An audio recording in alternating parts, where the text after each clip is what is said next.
Did you know that the time to leave batteries behind has come? The world is evolving rapidly, and with it, an ever-increasing amount of data.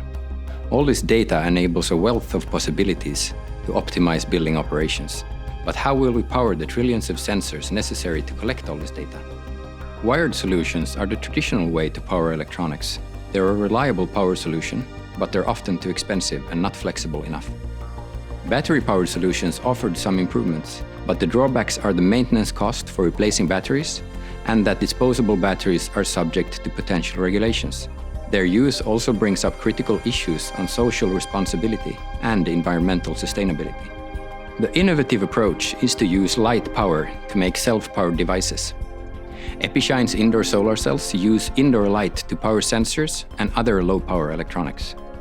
Products using our cells result in lower total cost of ownership, reduced environmental impact, all while maintaining the flexibility of any wireless solution. Light power is revolutionizing the market with its adaptability, sustainability, and overall cost efficiency.